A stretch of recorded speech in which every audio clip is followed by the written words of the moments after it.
আসসালামু আলাইকুম প্রিয় শিক্ষার্থী বন্ধুরা, আশা করি তোমরা ভালো আছো। আজকে আমরা শিখবো a+ib আকারে প্রকাশ। তো চলো আমরা শুরু করি। a+ib আকারে প্রকাশ করো 5 + 2i ডিভাইডেড 4 - 3i। এটাকে আমাদের a+ib আকারে প্রকাশ করতে হবে। তো সবার আগে আমরা এই নিচেরটার বিপরীত চিহ্ন দিয়ে আমরা কি করব, উপরে নিচে গুণ করে দিব। অর্থাৎ 4 - 3i আছে, আমরা 4 + 3i দ্বারা উপরে এবং নিচে গুণ করব। আচ্ছা, উপরে এবং নিচে গুণ করার পরে এরপরে আমরা কি করব, এই দুটাকে আমরা গুণ করে দেব। 5 + 2i 4 + 3i এই দুটোকে আমরা গুণ করে দেব। আচ্ছা, গুণ করলে আমরা কি পাচ্ছি, 5 × 4 = 20, 5 × 3 = 15, তাহলে 5 × 3 = 15 i প্লাস 2 × 4 = 8, সাথে i আছে i প্লাস 2 × 3 = 6, আর এখানে i আছে, এখানেও i আছে, তাহলে 6i²। তাহলে ডিভাইডেড, এখানে দেখো a+3i 4 + 3i 4 - 3i, এটা আমরা একটা সূত্র ফেলাতে পারতেছি, a + b a - b। তো এই সূত্রটা পড়বে। তো এই সূত্রটা হচ্ছে কি, a + b a - b = a² - b²। তো আমরা কি করলাম, a হচ্ছে আমাদের 4, তাহলে 4² মাইনাস b হচ্ছে আমাদের 3i, তাহলে b²। ঠিক আছে, এরপর হচ্ছে এখানে আমরা কি পাচ্ছি, 15i + 8i, তাহলে হচ্ছে 23i।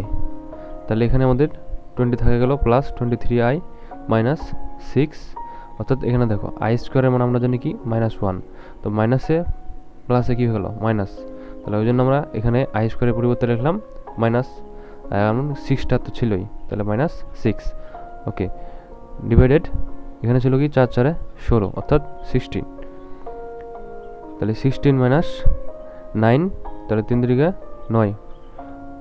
এখানে হচ্ছে i² এর মান -1, এরপরে মাইনাসে মাইনাসে হচ্ছে প্লাস, আর এখানে আমরা পাচ্ছি 20 থেকে 6 চলে গেলে হচ্ছে 14 প্লাস 23i ডিভাইডেড হচ্ছে কি, এখানে মাইনাসে মাইনাসে হচ্ছে প্লাস, তাহলে 16 এবং 9 হচ্ছে কত, 25 ইকুয়াল।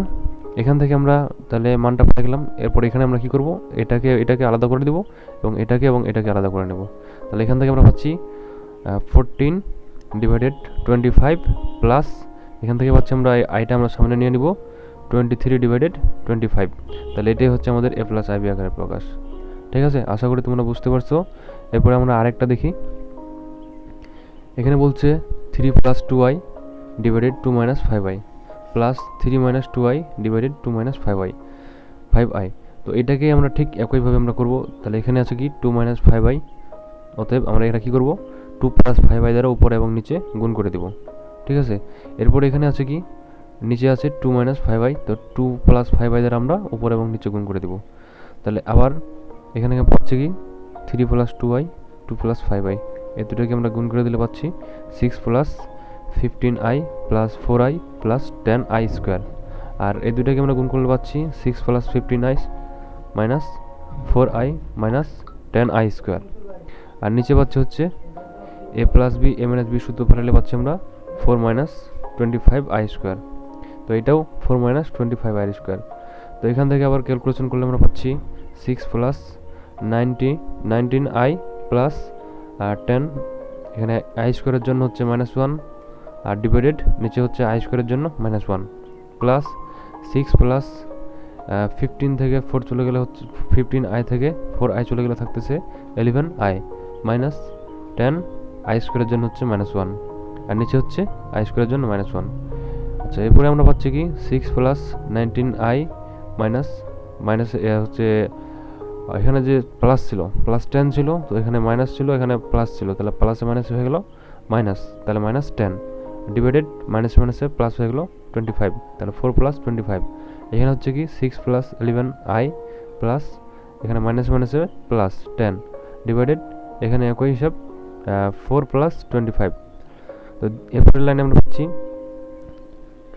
-10 থেকে 6 চলে গেলে থাকতেছে -4 প্লাস 19i থেকে গেল ডিভাইডেড 29 প্লাস, এখানে 10 আর 6 যোগ করলে হচ্ছে 16 প্লাস i ডিভাইডেড 29। এরপরে আমরা এই দুইটাকে লসাগু করব। তাহলে লসাগু করলে নিচে পাচ্ছি হচ্ছে 29, আর উপরে পাচ্ছি -4 plus 19i plus 16 plus 11i। তাহলে এখানেও আমাদের 29 আছে, এখানে 29 আছে, তাই আমরা উপরে কোনো কিছু চেঞ্জ করবো না, উপরে যা আছে তা আমরা বসাই দিব। তাহলে এখান থেকে আমরা পাচ্ছি কি 19i প্লাস 11i, তাহলে দুইটা যোগ করলে হচ্ছে 30i, আর এখানে 16 থেকে 4 চলে গেলে পাচ্ছি 12, তাহলে 12 প্লাস 30i ডিভাইডেড 29। তাহলে এইটাকে আমরা এখন সহজেই a+ib আকারে প্রকাশ করতে পারবো। তো এটা হচ্ছে 12 ডিভাইডেড 29, এই দুটোকে এক জায়গায় করলাম, এই প্লাসটা আমরা মধ্যখানে দিলাম, আইটা আমরা সামনে দিয়ে দিলাম, তাহলে 30 ডিভাইডেড 29। তাহলে এটা হচ্ছে আমাদের a+ib আকারে প্রকাশ। আশা করি তোমরা বুঝতে পারছো। ধন্যবাদ ভিডিওটি দেখার জন্য।